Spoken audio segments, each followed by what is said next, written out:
Question number 1 है, pistillate शब्द का प्रयोग किसके लिए किया जाता है? पिस्टिलेट शब्द का प्रयोग किसके लिए किया जाता है? देखिए, पिस्टिलेट शब्द जो हैं ये फ्लावर के लिए होते हैं, पुष्प के लिए होते हैं, और ये एक लिंगी पुष्प है।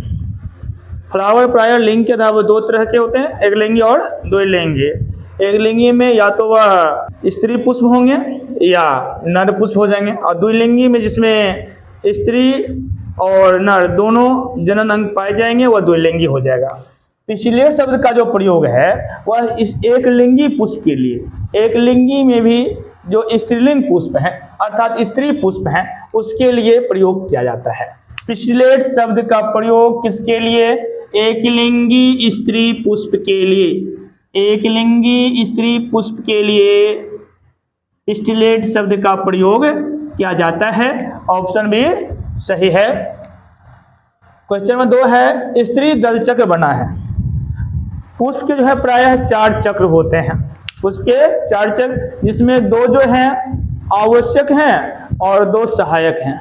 सहायक में आपको बाह्य दलपुंज और दलपुंज आते हैं, आवश्यक में आपको पुमंग और जायांग आते हैं। जायांग को ही स्त्री दल चक्र बोला जाता है, और इसके 3 भाग हैं। स्त्री दल चक्र अर्थात जायांग के या स्त्री केसर के कितने भाग? 3 भाग। वह है स्टिग्मा, स्टाइल और ओवरी। स्टिग्मा, स्टाइल और ओवरी ये फ्लावर के स्त्री दल चक्र अर्थात जायांग का भाग हैं।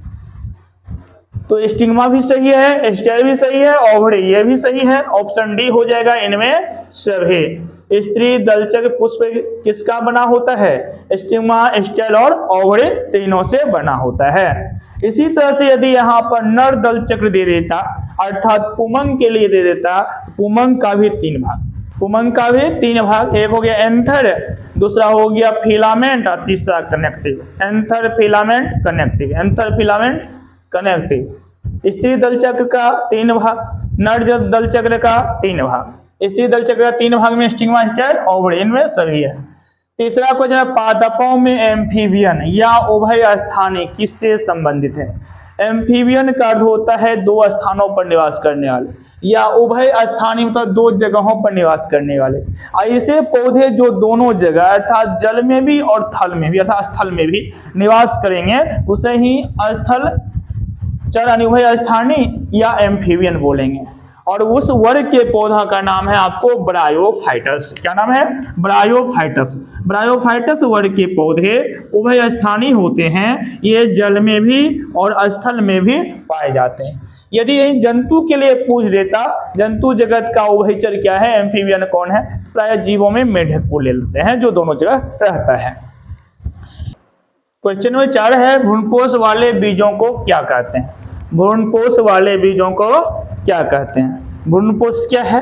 एक रचना का नाम है, प्लांट्स का में बनने वाले। भ्रूणपोष एक रचना का नाम है, पौधों का एक भाग का नाम है। ये बनते हैं, भ्रूणपोष का निर्माण बनता है कौन सा प्रक्रिया? द्विनिषेचन प्रक्रिया के फलस्वरूप। द्विनिषेचन प्रक्रिया के फलस्वरूप किसका निर्माण? भ्रूणपोषिका। और ये आपको त्रिगुणित संरचनाएं हैं। कौन सी संरचनाएं? त्रिगुणित संरचनाएं। त्रिगुणित संरचनाएं ये आपका है।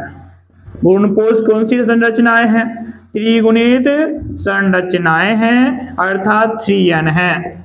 और ये किसके द्वारा बनते हैं? वह आपको मेल गेमेट अर्थात नर युग्मक और द्वितीयक केंद्रक के संयोजन से बनता है।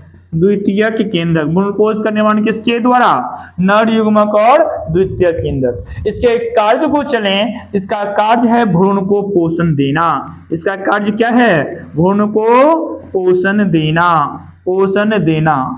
और जिस बीजों में भ्रूणपोष पाया जाता है ना, जिस बीजों में भ्रूणपोष पाया जाता है उस बीज को एंडोस्पर्मिक बोला जाता है।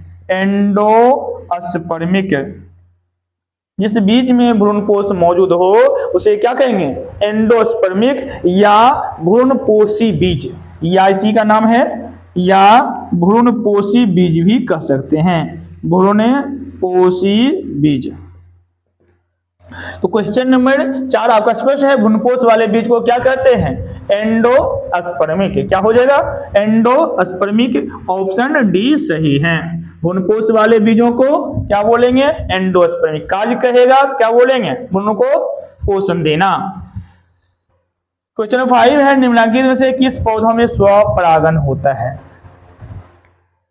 स्वपरागन आप समझते हैं, मतलब अपने आप होने वाले परागन।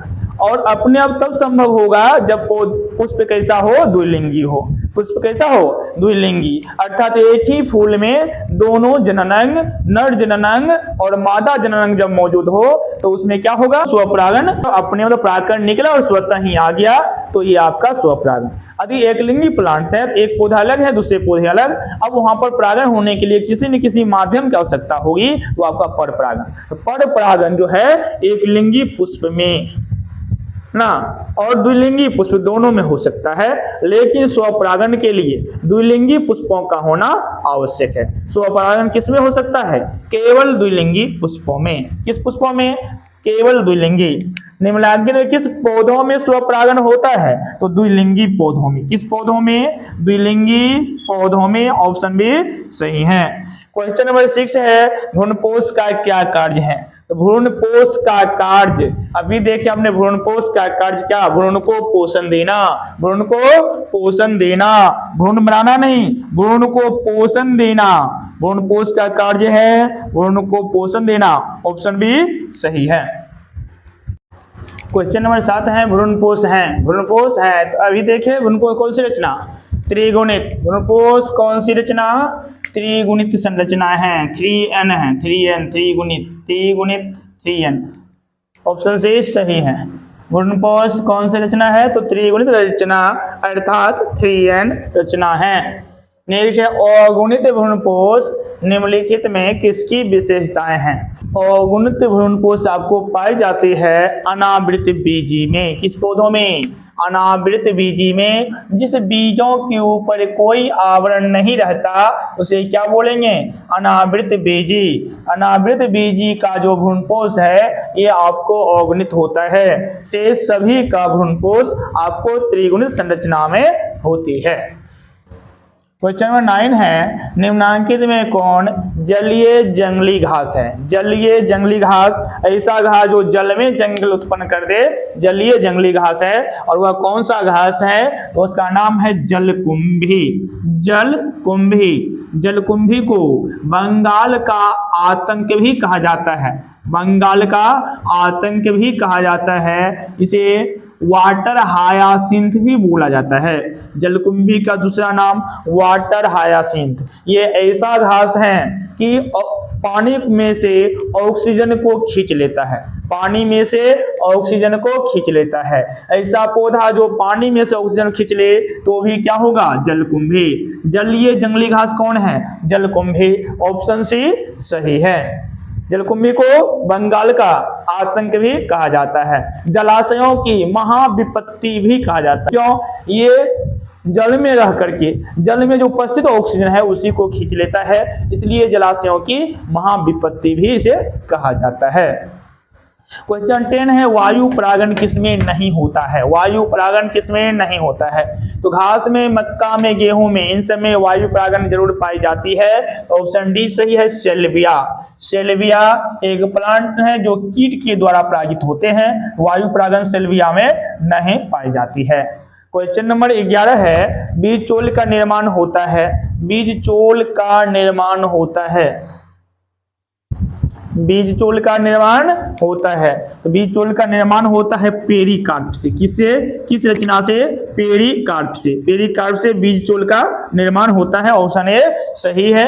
क्वेश्चन 12 है, वायु परागन सामान्यतः पाया जाता है। वायु परागन सामान्यतः पाया जाता है। ऑप्शन है लिली। लिली लिली एक प्रकार का फूल है जिसमें कीट के द्वारा परागन होता है। ऑप्शन बी है घास। घास सही। आर्किड्स में आर्किड्स में भी कीट के द्वारा परागन होते हैं। तो वायु परागन सामान्यतः किसमें? घासों में। सामान्यतः घासों में कौन सा परागन? वायु परागन। वायु परागन किसमें है? घासों में पाया जाता है। 13 है निम्न में किसमें जल परागन होता है? ऑप्शन है जलकुंभी, कमल, हाइड्रिया, बी और सी दोनों। देखिए जलकुंभी जल में रहता है, जल के द्वारा परागन होता है। जलकुंभी जल में रहता है और इसमें जल के द्वारा परागन होता है, जलकुंभी सही है। कमल, कमल भले ही जल में हो लेकिन इसमें जल के द्वारा परागन नहीं होता। कमल में जल के द्वारा परागण नहीं होता है, कीट के द्वारा होता है। उसका हाइड्रिया ये भी नहीं है, ऑप्शन ए सही है। जलकुंभी, जल के द्वारा परागण किसमें? जलकुंभी, ऑप्शन ए सही है। क्वेश्चन नंबर 14 है परागकण मुख्यतः है, ऑप्शन है ऑस्प्रोफाइट्स, युग्मज, नर युग्मक, नन और देज। परागकण क्या है? परागकण परागकोश के भीतर बनते हैं और परागकोश नर जननांग, पुष्प के जो नर जननांग है जिसे पुमंग कहते हैं उसका एक हिस्सा है। पुमंग के 3 अंग हैं।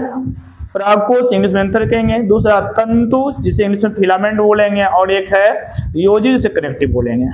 तो परागकोश के भीतर जो रचना बनते हैं उसे परागकण कहते हैं और ये परागकण जो है ये आपको नर युग्मक कराते हैं। कौन सा युग्मक? नर युग्मक, ऑप्शन सी सही है। परागकण क्या है? नर युग्मक है। परागकण क्या है? नर युग्मक, नर युग्मक, ऑप्शन सी सही है। क्वेश्चन 15 परागकण हो सकते हैं, परागकण हो सकते हैं, ऑप्शन है गेमेटोफाइट, सजावटी, एलर्जी कारक, इनमें से भी। गेमेटोफाइट्स नहीं है, सजावटी भी नहीं है, एलर्जी कारक, हाँ परागकण के द्वारा एलर्जी उत्पन्न हो सकते हैं, ये एलर्जी कारक हो सकते हैं। परागकण क्या हो सकते हैं? एलर्जी कारक, ऑप्शन सी राइट है। नेक्स्ट परागभित्ति होती है, परागभित्ति होती है, ऑप्शन है एक स्तरीय, द्विस्तरीय, त्रिस्तरीय। तो परागभित्ति जो है ये द्विस्तरीय रचनाएं हैं। कौन सी रचनाएं? द्विस्तरीय, ऑप्शन बी सही है। परागभित्ति द्विस्तरीय रचना है। क्वेश्चन नंबर 17 है वायु परागित पुष्प सामान्यतः होते हैं। वायु के द्वारा जो जिस पुष्प में परागन होता है वो कैसे होते हैं? ऑप्शन आकर्षक, तो वायु परागित पुष्प हवा के द्वारा परागन प्रायः घास वगैरह सब में होता है जो पुष्प आकर्षक नहीं होते हैं। ऑप्शन है छोटे, तो हाँ छोटे होते हैं। दूसरा रंगहीन, हाँ रंग भी उतना अच्छा नहीं, रंगहीन कह सकते हैं। और ऑप्शन डी है बी और सी दोनों, ऑप्शन डी सही है। ऑप्शन डी सही है, बी और सी दोनों। क्वेश्चन 18 है एनिमोफिली नामक परागन किसके द्वारा होता है? एनिमोफिली नामक परागन, देखिए परागन जो है पर परागन कई सारे कारक के द्वारा होता है, जिसमें आपको एक आता है वायु अर्थात हवा। वायु के द्वारा यदि परागन हो उसको एनिमोफिली कहा जाता है। एनिमोफिली, वायु के द्वारा होने वाले परागन एनिमोफिली। परागन किसमें होता है? तो घास हो गया, घास हो गया, उसके बाद जो फसल है जैसे गेहूं, चावल, मक्का, है ना, इन सब में आपको वायु के द्वारा ही परागन होता है। दूसरा जो आपको माध्यम आते हैं जल के द्वारा, यदि जल के द्वारा परागन हो रहा है उसको कहते हैं हाइड्रोफिली। जल के द्वारा होने वाले परागन को क्या बोला जाता है? हाइड्रोफिली बोला जाता है। और इसमें आपको आ जाता है हाइड्रीला, है ना, जलकुंभी, हाइड्रीला आ जाते हैं जल के द्वारा में, हाइड्रीला। उसके बाद हो गया जलकुंभी, जलकुंभी, इसमें आपको जल के द्वारा ही परागन होता है। उसके बाद तीसरा आता है कीट के द्वारा।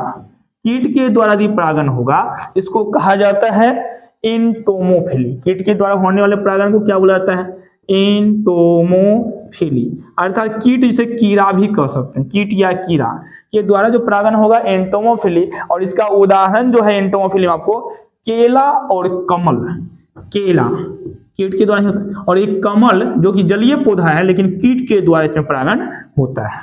वायु, जल, कीट, इसके अलावा आपको पक्षी के द्वारा भी परागन होता है। पक्षी के द्वारा, यदि पक्षी के द्वारा परागन हो रहा है इसको कहते हैं ऑर्निथोफिली। क्या बोलेंगे? ऑर्निथोफिली। अब पक्षी के द्वारा किन सब में परागन हो जाएगा?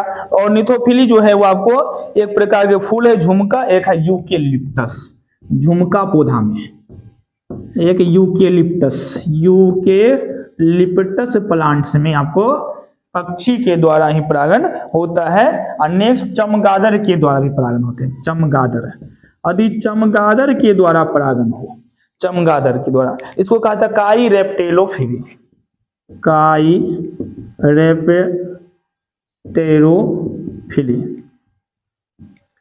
काइरेप्टेरोफिली।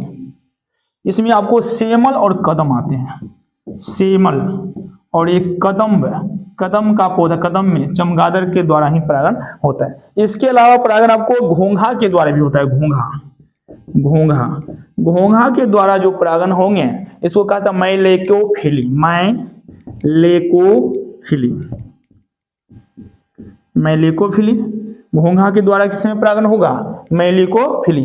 उदाहरण में इसमें आता है एक लेमना प्रकार का एक घास है, लेमना, इसमें आपको घोंघा के द्वारा। इसके अलावा एक और है एरिसीमा, एरिसीमा प्रायः जलीय घास, कीचड़ में उगते हैं, तो घोंघा के द्वारा इसमें परागण होता है।